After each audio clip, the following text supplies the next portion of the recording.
మార్చడానికి ప్రయత్నం జరిగింది, కానీ అప్పుడు నాకు వీలు కలగలేదు. నిన్నటి దినాన నాది ఫిక్స్ అయిపోయింది అనమాట.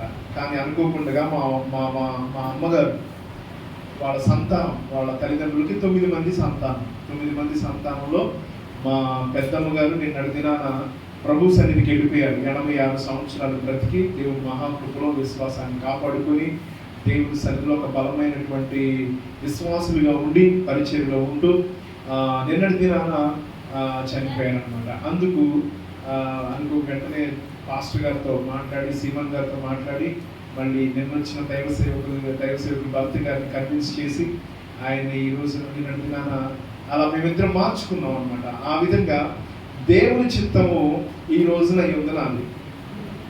మనం ఏమనుకున్నా, ఎంత ప్రయత్నాలు జరిగినా, ఎంత చేసినా కానీ మానవుని యొక్క ఆలోచన ఒక రకంగా ఉంటే దేవుని యొక్క ఆలోచనలు వేరే విధంగా ఉంటాయి. కాబట్టి అందరిని బట్టి దేవుని నామానికి స్తుతి, ఘనత, మహిమ, ప్రభావములు కలుగును గాక. సరే, వాక్య భాగంలోకి వెళ్దాం. మత్తయి సువార్త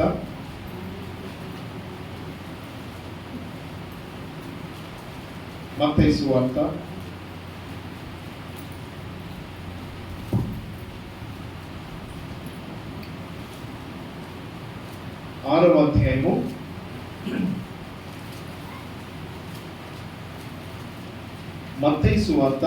అధ్యాయము 31వ వచనం నుండి 33వ వచనం వరకు చదువుదాం. కాబట్టి ఏమి తిందుమో, ఏమి త్రాగుదుమో, ఏమి ధరించుకుందుమో అని చింతింపకుడి. అన్యజనులు వీటన్నిటి విషయమై విచారింతురు. బాయ్స్ లో నుండి, మగవాళ్ళలో నుండి ఎవరన్నా చదవగలరా? ధైర్యం ఉండి పర్లేదండి మేము చదవగలమా? చదవండి, తప్పేం లేదు. ఓకే, ఈ లోపల గర్ల్స్ చదవండి. ఈ లోపల మా వాళ్ళు కొంచెం ఎలక్ట్ అవుతారు. 32 చదవండి అమ్మా. ఇవన్నీ మీకు కావాలని మీ పరలోకపు తండ్రికి తెలియను. 33వ వచనం చదవండి.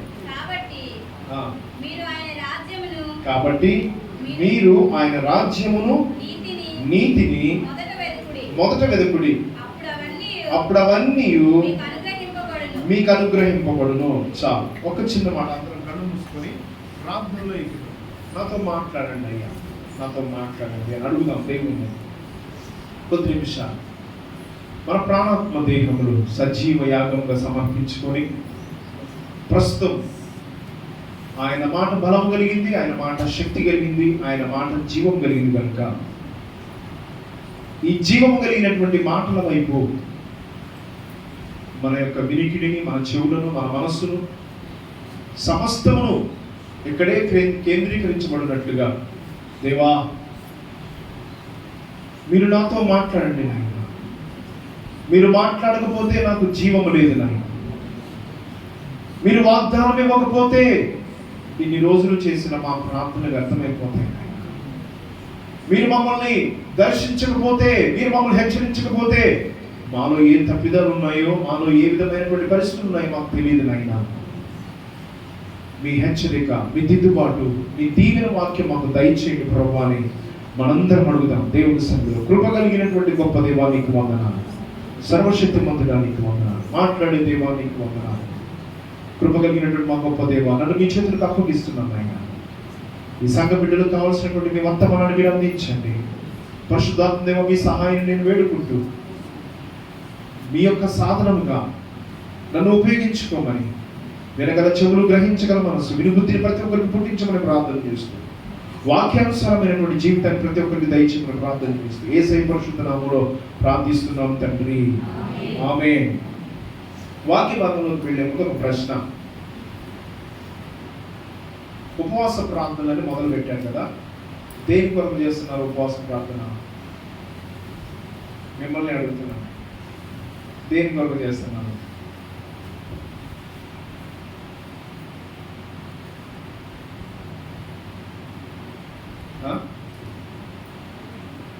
రోజు వస్తున్నారా? ప్రార్థన చేసుకుంటారా? సరే, ఏం ప్రార్థన చేస్తున్నారు?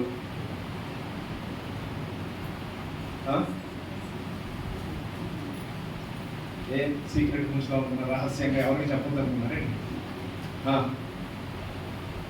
చెప్పండి, ఎవరికి చెప్పే కావాలి? దేవుడికి ఒకరికైనా? ఏం ప్రార్థన చేశారు ప్రాముఖ్యంగా? సరే, అన్నీ కాకపోయినా ప్రాముఖ్యంగా ఎక్కడ వినపడుతుంది వాయిస్? గ్రామం కోసం, ఎవరి బిడ్డల కోసం, ఇంకా మందిర ప్రతిష్ట. మందిర ప్రతిష్ట అయిపోయింది, కృతజ్ఞత కూడిక రేపు. ఇన్ని రోజులు దాని వరకే చేశారా? కాళ్ళు నొప్పులు, ఒళ్ళు నొప్పులు, కడుపులు నొప్పులు, తలనొప్పులు, డబ్బులు, అప్పులు అవి చేయలేదా? మరి ఆమె జవాబు పొందుకున్నారా? మాట్లాడాడా దేవుడు? జవాబు ఏమైనా ఇచ్చాడా? మాట్లాడలేదా? ఏం వాగ్దానం కానీ, లేకపోతే దేవుడు ఒక దర్శనం కానీ, ఒక కళ కానీ, ఏమయ్యా అంత టైం మాకు రాలేదు చెప్పడానికి అయితే ఆయనకు అప్లికేషన్ పెట్టినాం, కానీ ఆయన అప్లికేషన్ చూసి మళ్ళీ తిరిగి ఇచ్చిందా మేము ఉండలేదా అంటారా? మనం ఇప్పుడు ఆఫీస్కి వెళ్తాం కదండి, వెళ్ళి అప్లికేషన్ పెడతాం. అయ్యా నా పేరు ఎక్కలేదు, తొందరగా నా పేరు ఎక్కేటట్టు చేయాలి, పోయి అప్లికేషన్ పెట్టొచ్చాం. అంతే కాముంటామా? పోయి తిరుగుతాం కదా. ఎంతవరకు వచ్చింది పని? మరి ఎంతవరకు వచ్చిందో వెళ్ళి ఆ ఆటంకాలు ఉంటే మళ్ళీ ఇంకేమైనా ఫామ్స్ తెమ్మంటే అవన్నీ తీసుకెళ్ళి క్లియర్ చేసుకొని ఎక్కించాడా లేదని మళ్ళీ తిరిగి తెచ్చుకుంటామా లేదా? సో మీరు అది చేయాల. ఓన్లీ అయ్యా ప్రభు, నాయనా ప్రభు ప్రభు అని చెప్పారు, కానీ ఆయన చెప్పింది ఆ మొన్న మీరు ప్రార్థనలో. అర్థమైందా? సో ప్రస్తుతం సంఘాల్లో ఉన్నటువంటి బలహీనమైనటువంటి పరిస్థితి, ఎందుకంటే మనకు టైం లేదు. ఓన్లీ అప్లికేషన్ పెట్టడానికి టైం ఉంది, కానీ ఆఫీసుల చుట్టూ తిరగడానికి టైం లేదు. బెంచ్ కింద ఒక 500 ఇస్తే, ఒక 300 ఇస్తే టక్కున పని అయిపోతాయి కదా. 4 సార్లు తిరగడం తప్ప ఏమైనా వచ్చిందా? 300 ఎందుకు టీ పెట్టాలా? ఇప్పుడు ప్రస్తుత పరిస్థితులు అలా ఉన్నాయి. అట్లనే దేవుని యొక్క సంఘములు కూడా, దేవుని యొక్క సన్నిధిలో కూడా విశ్వాసులు ఎలా అయిపోయారంటే, మందిరంలో అడుగు పెట్టగా దేవుడు మమ్మల్ని దర్శనం, మందిరంలో అడుగు పెట్టగా కడుపునప్పుడు పోవాలి, మందిరంలో అడుగు పెట్టగా తనలో పోవాలి, మందిరంలో అడుగు పెట్టక అప్పుడు పోవాలి, అంతే. అయ్యగారు చేయి పెట్టగా కూడా ఏదో ఒకటి జరగాల. ఎన్ని ఏళ్ళ నుంచి చూస్తున్నావు కదా, కానీ ఏమీ జరగట్లా. అయ్యగారు మేము ప్రార్థన చేయండి, ప్రార్థన చేయండి, ప్రార్థన చేయండి, ఉపవాస ప్రార్థనలు, ఆ ప్రార్థనలు, ఈ ప్రార్థనలు, కానీ ఎందుకు జరగట్లా? ఆ విషయాలే ఇప్పుడు నేర్చుకోబోతున్నాం మనం. ఆ విషయాలే, కొన్ని విషయాలు మనం ధ్యానం చేసుకొని మనం ముందుకు పెడదాం. మనం చదువుకున్నటువంటి వాక్య భాగము మత్తయి సువార్తలో ప్రభు అయినటువంటి యేసుక్రీస్తు వారు కొన్ని విషయాలు చెప్పారు. మత్తయి సువార్తలో ప్రభు అయినటువంటి యేసుక్రీస్తు వారు కొన్ని ప్రాముఖ్యమైనటువంటి విషయాలు దేని గురించి చెప్పారు? 6వ అధ్యాయం అంతా మనం గమనించినట్లయితే, ప్రభు అయిన యేసుక్రీస్తు వారు తన యొక్క 12 మంది శిష్యులను, తన వెంబడిస్తున్నటువంటి శిష్యుల్ని, వాళ్ళను ఉద్దేశించే కాకుండా అనేక మంది ప్రజానికము తనను వెంబడిస్తూ ఉంటే, ప్రభు అయిన యేసుక్రీస్తు వారు చాలా విషయాలు చెప్తూ వచ్చారు. అందులో ప్రాముఖ్యంగా దేవుని రాజ్య సంబంధమైన విషయాలు చెప్తూ వచ్చారు. ఏం చెప్పారు? దేవుని రాజ్య సంబంధం. దేవుని రాజ్యం ఏంటి? ఆయన ఉండేటువంటి స్థలం, దేవుడు నివసించేటువంటి స్థలం, ఆ పరలోక సంబంధమైనటువంటి విషయాలు దేవుడు ప్రభు అయిన యేసుక్రీస్తు వారు చెప్తూ, వాటిని అర్థమవడానికి అనేకమైనటువంటి రీతుల్లో ఆయన కథల రూపంలో, ఉపమాన రూపంలో, కొన్ని సంఘటన రూపంలో కూడా ఆయన చెప్తూ వచ్చారు. ఎందుకంటే వాళ్ళకి అర్థం కావడానికి. అంతేగాని యేసు ప్రభు వారు ఎవ్వరిని ఇదిగో నన్ను వెంబడిస్తే నేను మీకు బియ్యం ప్యాకెట్ ఇస్తాను పిలవల. యేసు ప్రభు వారు ఎక్కడ నన్ను వెంబడిస్తే మీకు చేపలు విరివి పడితే ఆయన ఎక్కడ పిలవలేదు వాళ్ళని. నన్ను వెంబడిస్తే మీ ఇళ్లలో ధాన్యం డబ్బు కొదువుగా ఉన్నదని పిలవల వాళ్ళని ఎక్కడ. దేని కొరకు పిలిచారంటే, నన్ను వెంబడించండి, నా మాటలు గైకొనండి, నేను చెప్పేది ఆలకించండి, దాని ప్రకారం మీరు జీవించండి, ఇదిగో నేనుండే స్థలంలో మీరు కూడా ఉంటారని ప్రభు అయిన యేసుక్రీస్తు వారు ఏం చేస్తూ వచ్చారంటే, తనను వెంబడించేటువంటి వారికి చెప్పినటువంటి మాటలు. ప్రియమైనటువంటి దేవుని బిడ్డలారా, దేవుని యొక్క సంగమా, ఈ రాత్రికాల సమయంలో పరిశుద్ధాత్మ దేవుడు మనకు నేర్పిస్తున్నటువంటి పాఠం ఏంటంటే, ఏమి తిందుమో, ఏమి త్రాగుదుమో, ఏమి ధరించుకుందుమో, మనిషికి కావాల్సింది ఇవే కదా అయ్యారు, ఇవే కమ్మా. ఇప్పుడు ఒక 5-6 చీరలు ఉన్నాయి, ఇంకా సరిపోవు మనకి. రేపో మాకు ఇంకో పెళ్ళి ఉంది, ఒక 200 నేను ఒక చీర కొనుక్కోవాలి తొందరగా. నేను కట్టుకున్న చీర మళ్ళీ కట్టుకోకూడదా? మా ఇంట్లో కూడా అంతే. అమ్మగారు ఎంత చక్కగా పాడారు కదా, మీరు మన నిండా చీరలే. కొత్తగా ఏదైనా ఫంక్షన్ వచ్చిందంటే మళ్ళీ ఇంకో చీర కావాల్సిందే. మనిషికి తృప్తి అనేది అసలు ఉండదు. ఆ తృప్తి దేనికి ఉండదు? ఈ శరీరానికి ఉండదు. అందుకు మనిషి యొక్క జీవితము ఏమి తిందుమో, ఏమి త్రాగుదుమో, ఏమి ధరించుకుందుమో అని దీని కొరకే మానవుడట సత్యం. అసలు కాదు, ఎన్ని జన్మలైతే నీకు దీని కొరకే. ఎన్ని జన్మలు అన్నారన్నా అని చెప్పి మనకి ఎన్నో జన్మలు ఉంటాయి అనుకోమాకండి. మనకు ఒకటే జన్మ. మనకి వాక్యం తెలిసినటువంటి వారికి, క్రైస్తవులమైనటువంటి మనకు పరిశుద్ధ గ్రంథం ద్వారా దేవుడు నేర్పించినటువంటి పాఠం ఏంటంటే, దేవుడు చెప్పినటువంటి మాటలు ఏంటంటే, మనిషికి ఒకటే జన్మ. ఇంకొక జన్మ, పునర్జన్మ అనే పదం బైబిల్లో వాడబడింది. కానీ అది ఏంటంటే, నీ పాపాలు ఒప్పుకొని పశ్చాత్తాపడి నువ్వు పరిశుద్ధాత్మ అదే నీటి బాప్తిసం పొందుకొని లేస్తున్నావు చూసావా, అది నీతి యావత్తు బాప్తిస్మం పొందుకునేటువంటిది పునర్జన్మ అనేటువంటి సంబంధమైన స్నానం అనేటువంటి మాట మాట్లాడుతారు బైబిల్లో. ఆ యొక్క పదం ఏంటంటే, నువ్వు తిరిగి జన్మిస్తున్నావు క్రీస్తులో. ఆ తిరిగి జన్మించినటువంటి వారు ఎక్కడ ఉంటారు అంటే, ఇక్కడ భౌతికంగా అందరికీ మరణం తథ్యం, కంపల్సరీ. ప్రతి ఒక్కరు చనిపోతారు పుట్టినవాడు. ఆ యొక్క జన్మము జన్మించిన వాళ్ళు ఏమవుతారంటే, ఇక్కడ చనిపోతే అక్కడ కళ్ళు తెరుస్తారు. వారి యొక్క ఆత్మ పరలోకంలో ఉంటుంది అనేటువంటి దేవుని యొక్క వాక్యం మనకు సెలవిస్తూ ఉంది. కాబట్టి ప్రియమైనటువంటి దేవుని బిడ్డలు, ఈ రాత్రికాల సమయంలో పరిశుద్ధాత్మ దేవుడు మనకు నేర్పిస్తున్నటువంటి పాఠం ఏంటంటే, ఏమి తిందుమా, ఏమి త్రాగుదుమా, ఏమి ధరించుకుందుమా అని మీరు చింతించొద్దు అని ప్రభు అయిన యేసుక్రీస్తు వారు ఏం చెప్తున్నారంటే, ఇదిగో ఆకాశ పక్షులను మీరు చూడండి, అవి విత్తనాలు విత్తుతాయండి. అయ్యా ఉన్న కొడలు పట్టుకొని వస్తాయా, ఇంకా కొట్లు కట్టుకున్నాయా? ఆ పనులన్నీ చేసింది ఎవరు? మనమే. చిన్నగా మనం ఒక్క ఒడ్లు బస్తాలు ఎత్తున్నప్పుడు 10 గింజలు పడ్డాయి అనుకో, అక్కడ నుండి నిలబడి రెడీగా ఉంటాయి. ఎందుకు రెడీగా ఉంటాయో తెలుసా? ఉదయాన్నే లేచి ఆయన స్తుతిస్తూ, ఆయన ఆరాధిస్తూ, ఆయన వైపు ఆయన గుప్పిలి ఎలా పట్టుకొని దేవుడు నిలబడినప్పుడు ఆయన గుప్పిలి ఎప్పుడు విప్పుతాడా అని ఎదురు చూస్తాయంట. ఎవరు? ఆయన సృష్టి, మనం కాదు. మనకెందుకు ఆ ఎదురు చూపులు? ఉదయం లేవటం చేయి చీపురు కట్ట పట్టుకొని ఓడటమేనా, బియ్యం కింద ఉన్నాయా లేవో చూసుకొని పొయ్యి మీదకి ఎక్కించపోయినా. లేకపోతే ఈ ముసనష్టప్పుడు ₹1 వచ్చి ఇంట్లో ఒక బియ్యం బస్తా వచ్చులు అన్ని తాగి తందన ఆడుతారు, అన్ని అమలు చేస్తారని ఇంట్లో ఉంటే పడి అలవటమేనా. ఆకాశ పక్షులట అవి ఎదురు చూస్తూ ఉంటాయట. ఇదిగో పలానా మాత్రమ ఇదిగో గింజలు ఎత్తుతుంది, వదిలేసింది కొన్ని, ఇప్పుడే బియ్యం ఎండబెట్టింది, వెళ్ళు టక్క 4 గింజలు ఎత్తుకుని అయిపోయింది, కడుపు నిండిపోయింది. వాటి యొక్క ఆహారాన్ని, వాటి యొక్క ఆకలిని ఎవరు తీరుస్తున్నారట? దేవుడు. వాటికంటే మీరు శ్రేష్ఠులు. దేవుడు ఏం మాట్లాడుతున్నాడు? వాటికంటే మీరు శ్రేష్ఠులు. ఎందుకు శ్రేష్ఠులు అయ్యా అంటే, వాటినేమో దేవుడు కలుగునుగాక అంటే కలిగాడు, కలుగునుగాక అంటే అవన్నీ సృష్టించబడ్డాయి, కలుగునుగాక అంటే అవన్నీ చరణములోనికి వచ్చాయి. అవి కలుగునుగాక అంటే అవన్నీ కలిగినాయి. కానీ మనిషిని ఏం చేసినట్టు దేవుడు తన స్వహస్తాలతో తయారు చేశాడు. తన స్వహస్తాలతో తయారు చేసుకొని నాసిక రంధ్రాల్లోనికి దేవుడు ఏం చేశాడు? తన జీవవాయువు ఊదాడు దేవుడు. అందుకు దేవుడు ఏమంటున్నాడంటే, వాటికంటే మీరు శ్రేష్ఠులు. వాటికి ఏమైనా భయం ఉందా? మన ఇంటి నిండా 10 బస్తాలు ఉన్నా కానీ మనకు భయమే. మన ఇంటి నిండా బీరువా నిండా 10,000 ఉన్నా భయమే. ₹1,00,000 బ్యాంకులో ఉన్నా భయమే. డాక్టర్ లోన్ తీసుకొని వచ్చాడు పెట్టినా భయమే. అవి సరిపోతాయో సరిపోవు, అవి దేనికి సరిపోతాయి, దేనికి సరిపోవు. ఇదేగా మన మాట. ప్రియమైనటువంటి దేవుని బిడ్డలారా, ఈ రాత్రికాల సమయంలో ఏమి తిందుమా, ఏమి త్రాగుదుమా, ఏమి ధరించుకుందుమా అని మీరు చింతించొద్దు.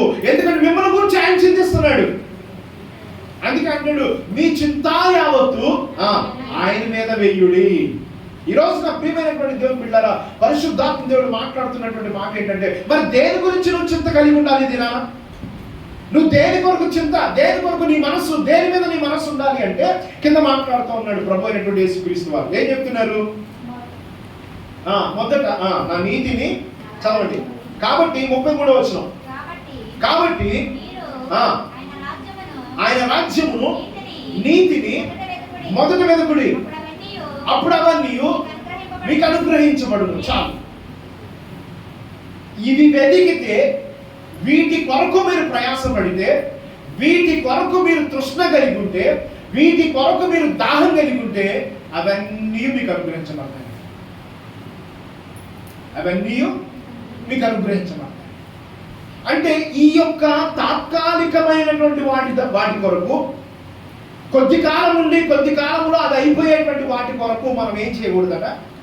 ప్రయాసపడద్దు. వాటి గురించి మీరు చింతపడద్దు. కానీ శాశ్వతమైనటువంటి వాటి వరకు, శాశ్వతమైనటువంటి దాని కొరకు మీరు ప్రయాసపడితే, దాని కొరకు ఒక ఆలోచన, దాని కొరకు ఒక ప్రయాస, దాని కొరకు మీరు సమయాన్ని వెచ్చించగలిగితే, దేవుడు ఏం చేస్తాడో చెప్పనా? ఈ టెంపరరీ విషయాలన్నింటినీ దేవుడు మనకు అనుగ్రహిస్తాడు. అది ఆయన వాగ్దానం. కానీ ఈ రోజున లోకం ఏం చేస్తా ఉందంటే, ఈ తాత్కాలికమైనటువంటి వాటి కొరకే ప్రయాసపడుతూ శాశ్వతమైనటువంటి దేవుడిచ్చే దీవెనలు కానీ, దేవుడిచ్చే ఆనందాన్ని కానీ, దేవుడిచ్చేటువంటి ఆశీర్వాదం కానీ కోల్పోతా ఉన్నారు. ఇప్పుడు ఫర్ ఎగ్జాంపుల్, ఇంతమంది స్త్రీలు ఉన్నారు, ఇక్కడ పురుషులు ఎందుకు లేరు? ఆశీర్వాదం కాదు, వాళ్ళకి తెలుసు దేవుడు ఎవరో, వాళ్ళు రావాలనే ఉంటుంది.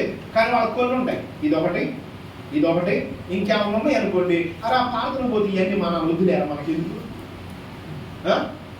అయ్యగారిని చెప్పే కూడా కొంత తాగుడు మానండి చెప్తారు, సిగరెట్లు మానండి అని చెప్తారు. అందుకే వద్దు, మనకెందుకు?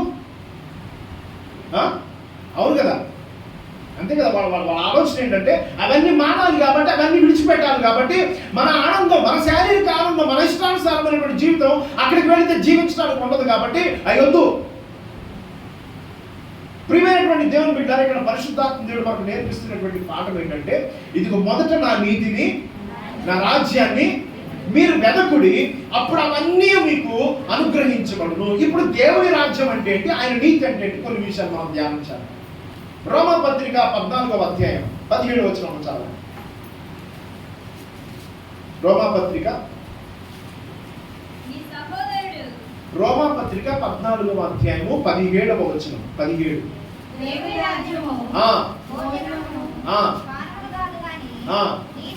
దేవుని రాజ్యము భోజనమును పానమును కాదు గాని నీతియు సమాధానమును పరిశుద్ధాత్మ యందలి.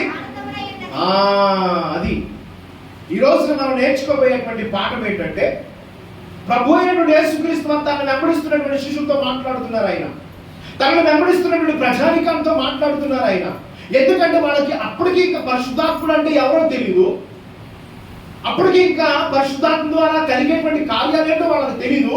కానీ చేపలు పడుతున్నటువంటి ఆ యొక్క వ్యక్తుల్ని ప్రభు అయినటువంటి యేసుక్రీస్తు వారు ఆ సముద్రము ఒడ్డున నడుస్తూ వాళ్ళను చూసి ఈయన పలికిన మాట ఏంటంటే, రండి నన్ను వెంబడించండి, నేను మిమ్మలను మనుషులను పట్టేటువంటి జాలర్లుగా నేను చేస్తాను అని పలికిన వెంటనే ఆయన మాటలో ఉన్న ఆకాశం యొక్క శక్తి, ఆయన మాటలో ఉన్నటువంటి వాళ్ళ హృదయాన్ని మరిచేటువంటి శక్తి, ఆయన మాటలో ఉన్నటువంటి ప్రభావము వాళ్ళని తాకి ఏం చేసిందంటే, చేపలు పట్టేటువంటి వాళ్ళ వృత్తిని కూడా వదిలిపెట్టి యేసు ప్రభు వారి వెంట ఏం చేశారట?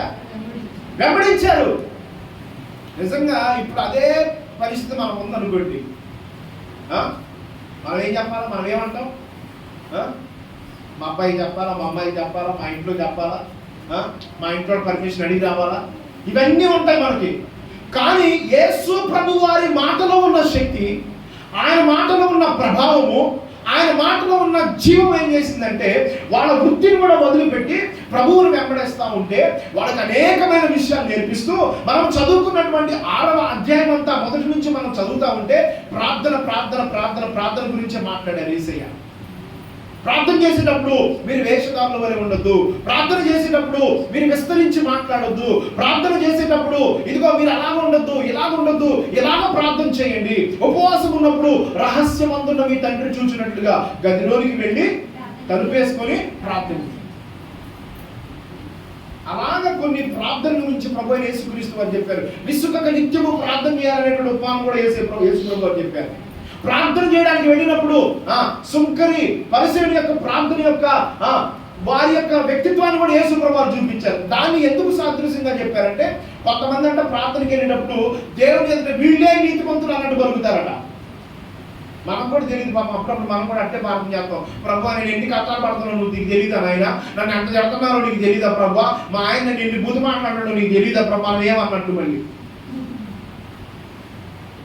మనం ఏమి తిరిగి అన్నట్టు, మనం ఏమి అసలు అబ్బాయి ఎంత మంచిగా కూర్చొని తిడితే తిట్టుకోలేదు ఆయన నువ్వే మంచోడు అన్నట్టు మనం ఏం చేస్తామంటే ఇలానే ఉండి దేవుని సన్నిధికి వచ్చి బలలో చేయి వేస్తూ పరిశుద్ధమైనటువంటి కార్యంలో పాల్గొందులు పొందుతూ మనం ఏం చేస్తామంటే ప్రభువా నేను అట్లాంటిదాను నీకు తెలియదా నాయన, వాళ్ళు అన్నట్టు మాట్లాడుతున్నారు ప్రభువా, నేను ఎంత నీత మందిరాన్ని డబ్బులు ఖర్చు పెడుతున్నానో తెలియదా ప్రభువా అని ప్రభువు కట్ట మనమే నీతిమంతుడు అయినట్టు ప్రభువుకు చెప్తా ఉంటాం. చెప్పక్కర్లా, మనం ఏం చెప్పక్కర్లా ఆయనకి, మన బతుకంతా ఆయనకి తెలుసు. కొంతమంది ఉంటారు మీ దగ్గర ఉన్నారు మా దగ్గర ఉన్నారు, అన్నీ చేసుకొని ఉంటారు, అయ్యగారు ప్రార్థన చేయంటారు. ఆ తర్వాత అడిగితే తెలుస్తుంది అసలు వాళ్ళు మాట్లాడిన మాటలు, వాళ్ళ ఉర్రోతులు లేకపోతే వాళ్ళ గెత్తులు వాళ్ళు చెప్తారు చూసినోళ్ళు.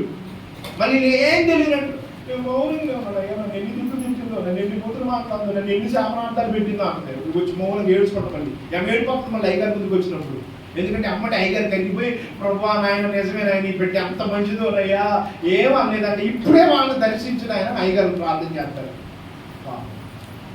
ప్రియమైనటువంటి దేవుని బిడ్డరా, యేసు ప్రభు వారి ఉపమానాలు అన్నీ చెప్పారు. ఎలా ప్రార్థన చేయాలో, ఎందుకు ప్రార్థన చేయాలో, ఏ మనసుతో చేయాలో, ఎలా ప్రార్థన చేస్తే దేవుడు వింటాడో మొత్తం యేసు ప్రభు తన శిష్యులకి, తను వెంబడిస్తున్నటువంటి ప్రజానికానికి ఆయన ఈ విషయాలన్నీ నేర్పిస్తూ వచ్చారు. ఆ చదువుకున్నటువంటి క్రమంలోనే మనుషులు అన్యజనులు అనేటువంటి లోకాస్వార్తలు అన్యజనులు అనేటువంటి పదం వాడాడు లోక భక్తులు. అన్యజనులట వాటి గురించి విచారిస్తారంట. ఏమని? రేపేం తిందామనే, రేపేం పెట్టుకుందాంరా, ఎంత సంపాదించినా ఏం సరిపోట్ల, వాళ్ళు లక్షలు లక్షలు కట్నం అడుగుతున్నారు, ఇంకెంత సంపాదించాలా? అవునా కదా? ఇప్పుడు ఇప్పుడు మనిషి బతకడానికి ఎన్ని ఎకరాలు కావాలండి మీరు చెప్పండి? మనిషి బతకడానికి ఎన్ని ఎకరాలు కావాలి? ఒక ఎకరం సరిపోదా మా కుటుంబం తినడానికి? సరే ఒక 5 ఎకరాలు వేసుకుందాం, తలా కొడుకు ఒక ఎకరం, కూతురుకి ఒక ఎకరం, మనం ఒక్కొక్కరి పేరు మీద 100 ఎకరాలు ఉన్నాయి కదా. ఏం చేయాలండి? 100 సరిపోక ఇంకొక 100 దేనికి? వాడికంటే నేను గొప్పోడిని, ఇంకొకటికంటే నేను గొప్పోడిని, పేరు ప్రఖ్యాతులు, లేకపోతే సమాజంలో మేము పెద్దవాళ్ళం, సమాజంలో మేము ఉన్నతమైనటువంటి వారం, లేకపోతే సమాజంలో మేము గొప్ప, మా చలామణి అవ్వాలి, మా మాట గొప్ప, మాదే చలామణిగా ఉండాలి, మా అధికారమే ఉండాలి. దేనికి ఇదంతా? బ్రతికే ఈ 60, 70, 80 ఏళ్ళ జీవితం కొరకు. అందుకు ప్రభు అయిన యేసుక్రీస్తు వారు అన్నారు, అన్యులు వాటి గురించి చింతిస్తారు. అన్యజనులు వాటి గురించి, వస్త్రాలు సరిపోవు కొంటానే ఉంటారు, తిండి సరిపోదు సమకూర్చుకుంటానే ఉంటారు, డబ్బులు సరిపోవు, ఆస్తులు సరిపోవు సమకూర్చుకుంటూనే ఉంటారు. మీరు మాత్రం ఎవరు? యేసయ్యను వెంబడించేవాడు. ఎవరన్నట? యేసయ్యను వెంబడించేటువంటి వాడు, ఆయన మార్గంలో నడిచేటువంటి వారు, దేవుని మందిరానికి వచ్చి బాప్తిస్మం పొందుకొని వాక్యానుసారమైనటువంటి జీవితం జీవించేటువంటి వారిని ప్రభు యేసుక్రీస్తు వారు హెచ్చరిస్తున్న మాట ఏంటంటే, మొదట నా నీతిని, నా రాజ్యాన్ని మీరు వెతకండి, నేను మీకేం కావాలో సమస్తాన్ని సమకూరుస్తాను. ఈ రోజు నువ్వు ప్రశాంతంగా తిని పడుకుంటే సరిపోదా? ఇంకేమైనా కావాలా? ఇంకేమైనా కావాలా? ముఖేష్ అంబానీ తెలుసా మీకు? ముఖేష్ అంబానీ తెలుసా? ఫోన్ ఉంది కదా, మన ఫోన్, ఇందులో ఒక సిమ్ ఉంది. ఏమేమి సిమ్లు ఉన్నాయి మీకు చెప్పండి? సిమ్లు ఉన్నాయి కదా, ఎయిర్టెల్, జియో. అసలు జియో మామూలు లేదు, ఎందుకంటే నెట్ చాలా నెట్ ఇస్తూ ఉంటాడు ఆయన. ఆ జియో కంపెనీ అధినేత ముఖేష్ అంబానీ వాళ్ళ కొడుకుకి కోట్ల రూపాయలు ఖర్చు పెట్టి పెళ్లి చేశాడు. కానీ ఆ అబ్బాయికి ఉన్న జబ్బు ఏంటంటే ఏసీ పడదు. అసలు ఒక రకంగా చెప్పాలంటే ఆయనకి ఎన్ని కోట్ల రూపాయలు, ఆయన మన ప్రపంచంలోనే మహా ఒక టాప్ 20లో ఉంటుంటాడు, మన భారతదేశంలోనే టాప్ 5లో ఉన్నాడు ఆయన, కుబేరుల్లో, ధనవంతుల్లో.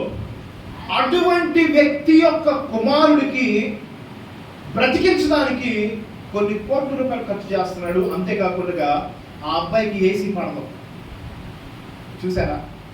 డబ్బు ఉంది, ఏదైనా చేయగలడు, అంగరంగ వైభవంగా తన గృహం ఉంది, కానీ ఆ అబ్బాయికి ఏసీ పడదు. ఏసీ వేస్తే లంగ్ ఇన్ఫెక్షన్ అన్నమాట, ఆస్మా జబ్బు, సంథింగ్, శ్వాస ఆడదు ఇంకంతే.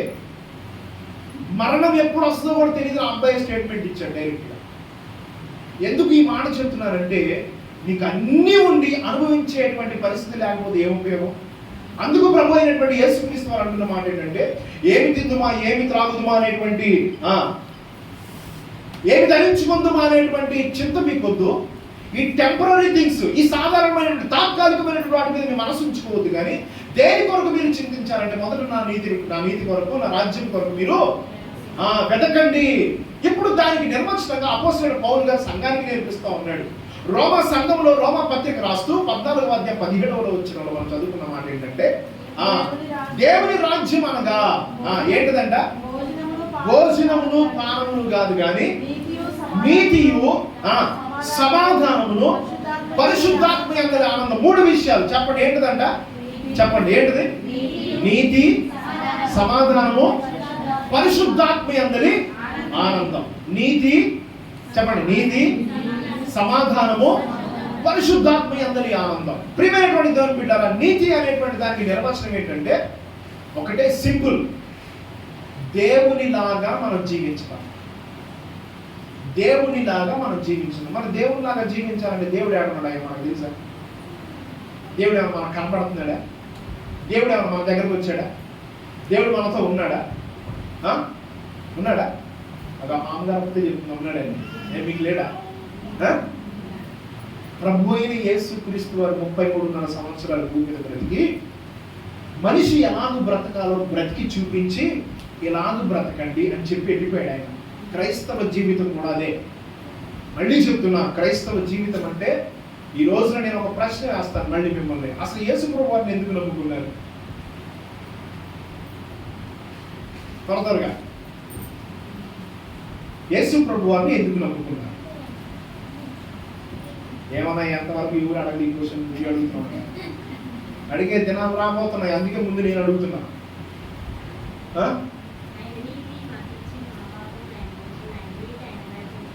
ఆయన నీతి మనకిచ్చి మన పాపాలు ఆయన తీసుకొని, ఎందుకో మనకు ఓకే ఆమె ఎక్స్క్యూజ్ కరెక్టే అని చెప్పింది.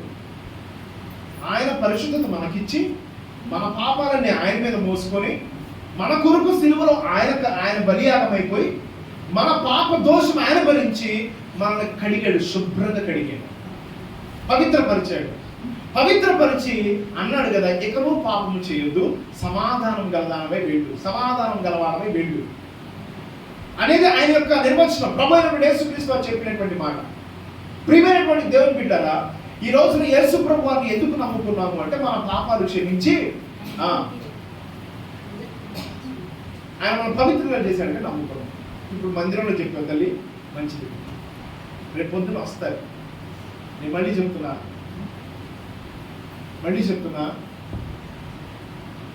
ఇంకొద్ది దినాల్లో, కొన్ని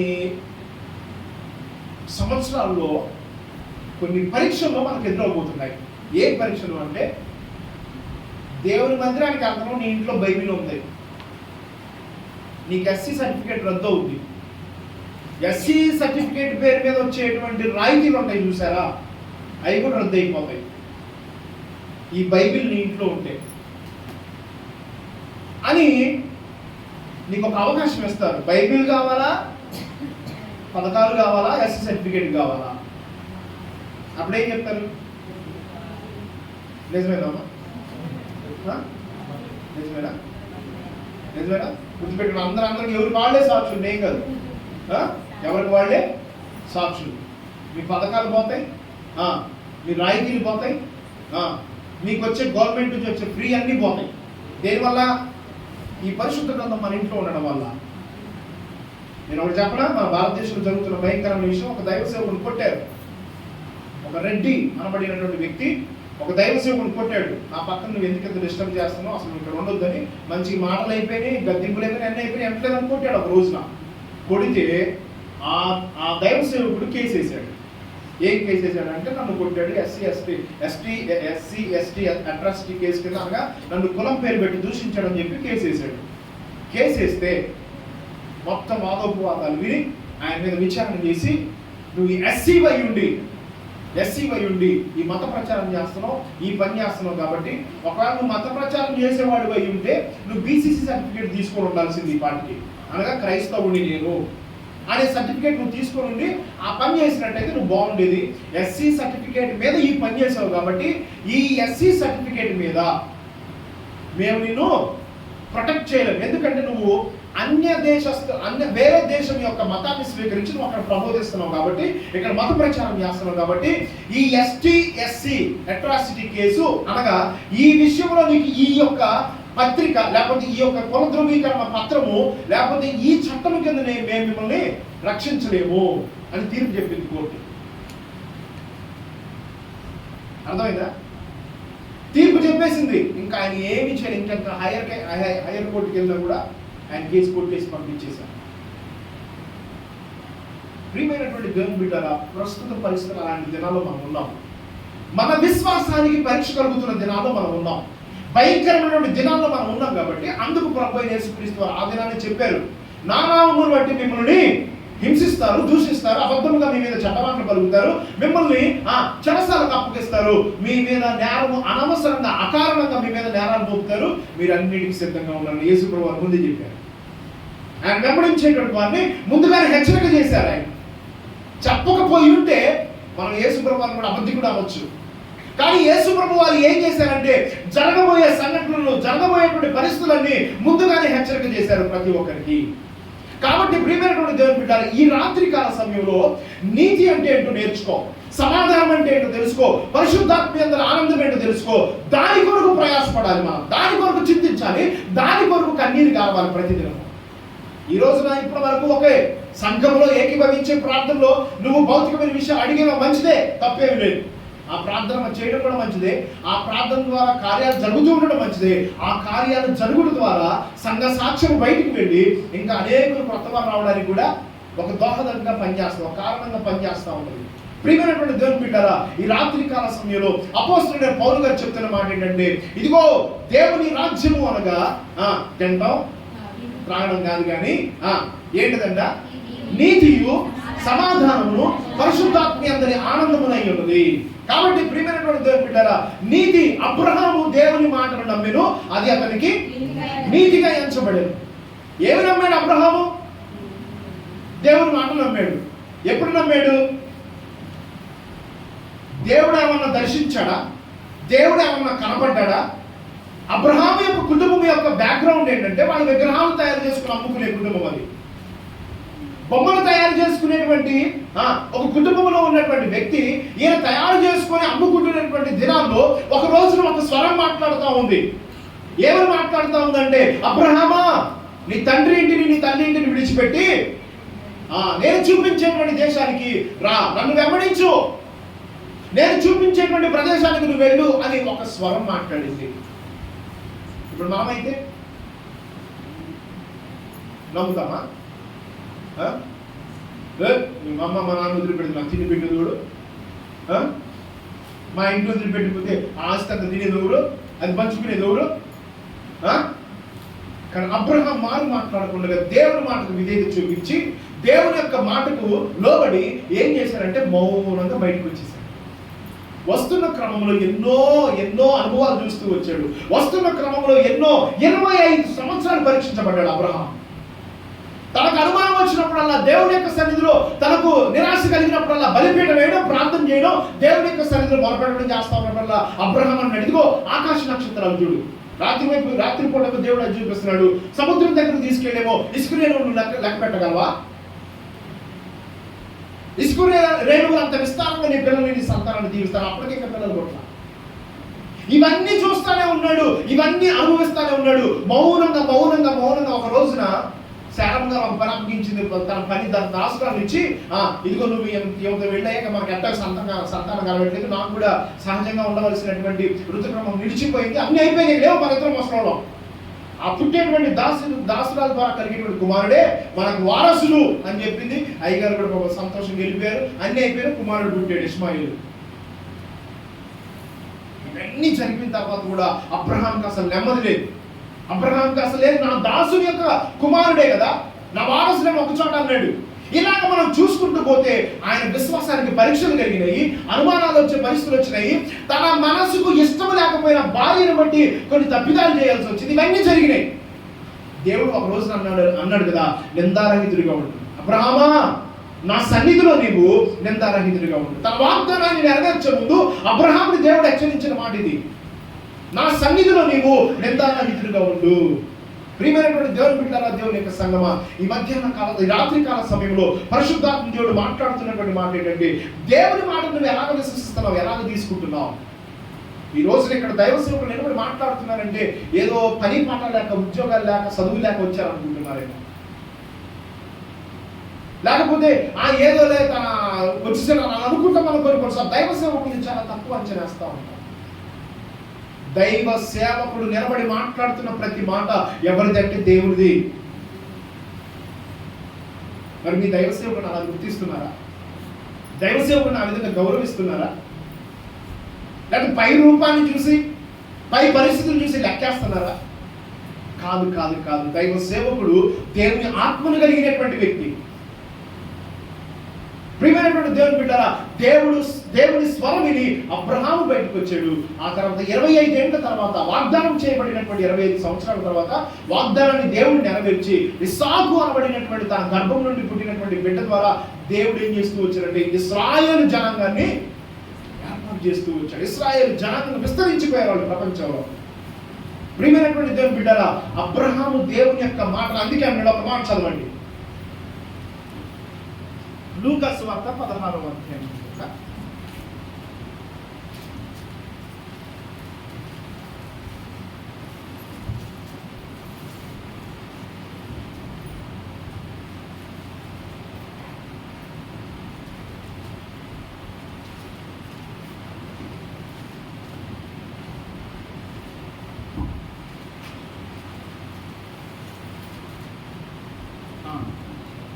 లూకా సువార్త 18వ అధ్యాయము 15వ వచనం చదవండి. లూకా సువార్త 18వ అధ్యాయము 15వ వచనం అండి.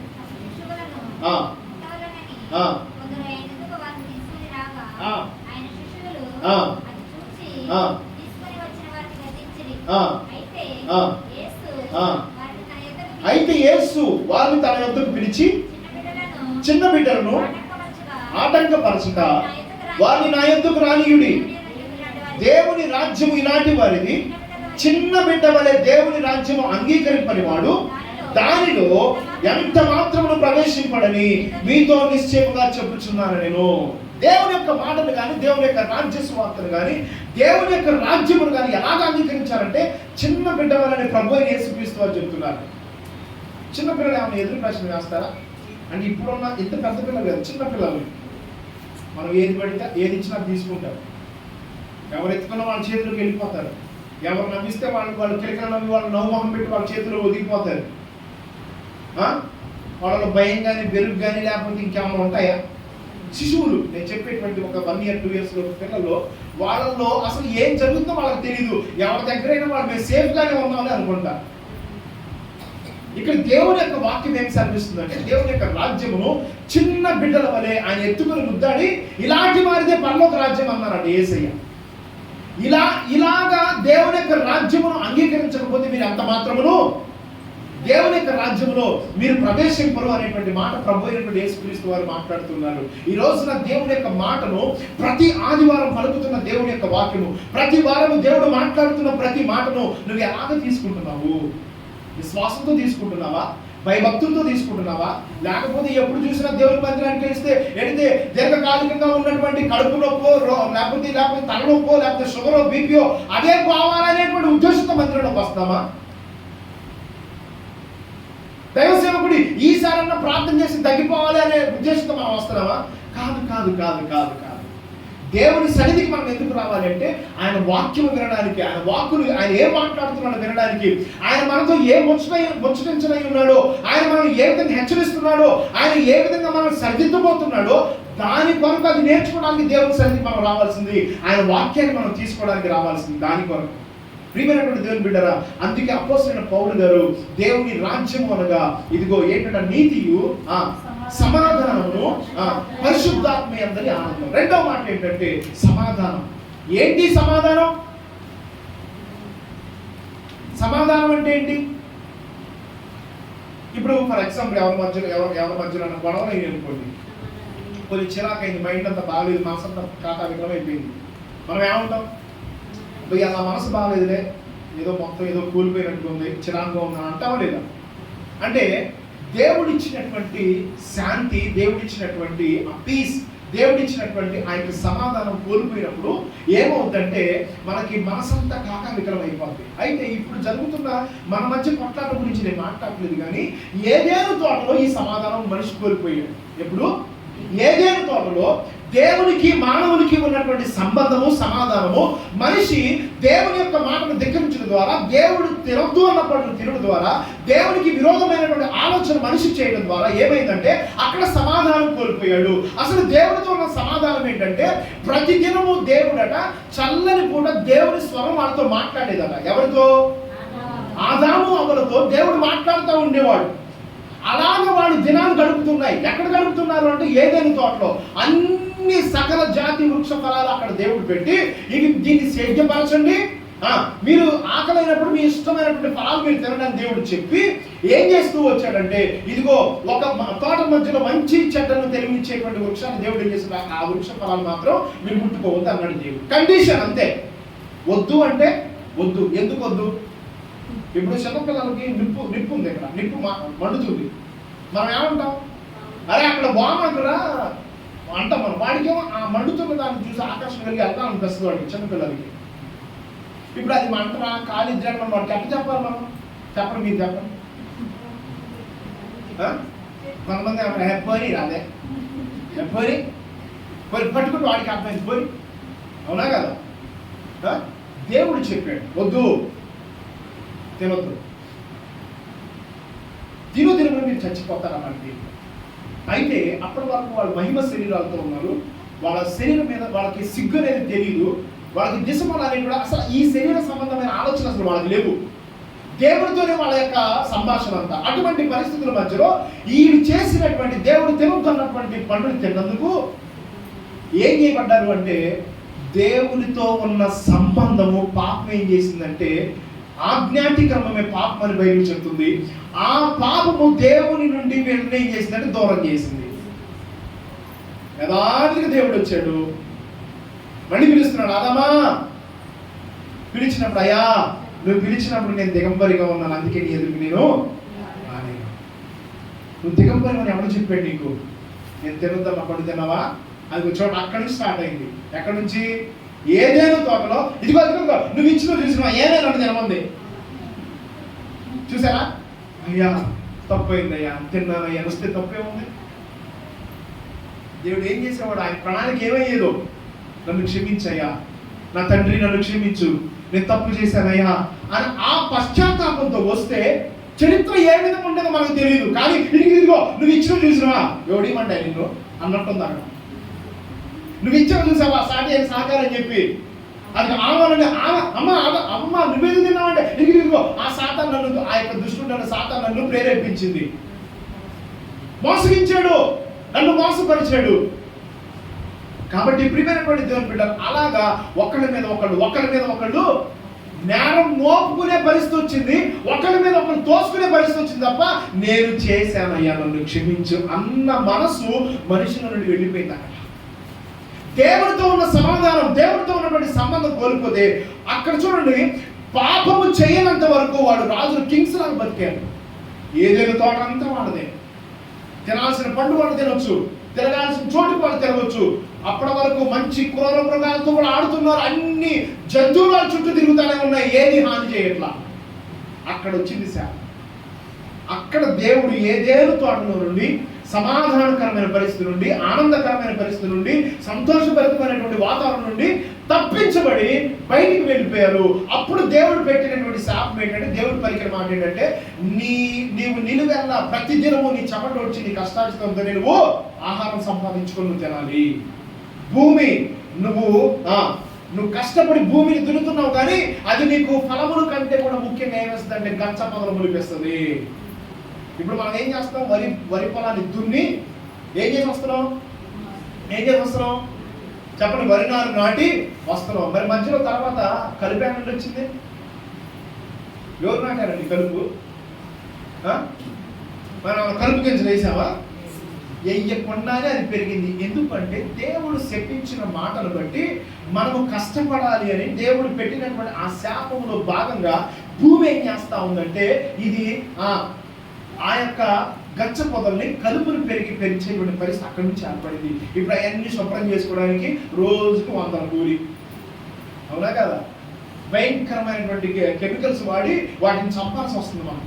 ప్రియమైనటువంటి దేవుని బిడ్డరా, ఈ రాత్రి కాల సమయంలో దేవుని యొక్క వాక్యం ఏం సెలవిస్తుందంటే ఆ మానవుడు దేవుడితో ఉన్న సంబంధాన్ని, సహవాసాన్ని కోల్పోయాడు. అక్కడి నుంచి ప్రారంభమైంది అన్నదమ్ముల మధ్య వ్యత్యాసం, అన్నదమ్ముల మధ్య కొట్లాట, అన్నదమ్ముల మధ్య హత్యలు, ఇవన్నీ జరిగి అక్కడి నుంచి ప్రారంభమై మానవుడు వస్తా ఉంటే దేవుడు అప్పటికి కృప చూపించి ఒక తరాన్ని నాశనం చేసి ఇంకొక నోవా అనబడిన వ్యక్తి నీతిమంతుని పట్టుకొని ఆయన సంతానం కూడా విస్తరింపు చేసినప్పటికీ కొన్ని పరిస్థితులు బట్టి మానవుని యొక్క స్వభావంలో మార్పు వచ్చేసింది, మానవుని తలంపుల్లో మార్పు వచ్చేసింది, మానవుని ఆలోచన ఏమైపోయిందంటే మార్పు కలిగి మానవుడు ఏమైపోయాడంటే మనిషి దేవుడు ఉన్నాడు, దేవుడు చూస్తున్నాడు, దేవుడు గ్రహిస్తున్నాడు అనేటువంటి వివేచన మానవుడు కోల్పోయాడు. కాబట్టి నేను ఒక మాట చూపిస్తున్నాను చూడండి. ఇర్మియా గ్రంథంలో దేవుడు ఒక మాట పలుకుతున్నాడు అక్కడ త్వరగా.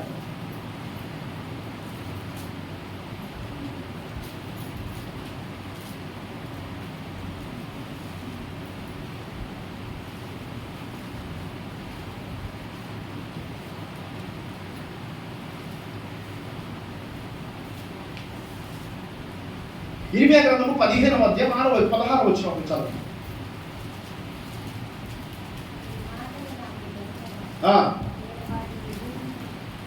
15వ అధ్యాయం ఇర్మియా గ్రంథము 15వ అధ్యాయము 16వ వచనం. నీ మాటలు నాకు దొరకగా నేను వాటిని పూజించితిని.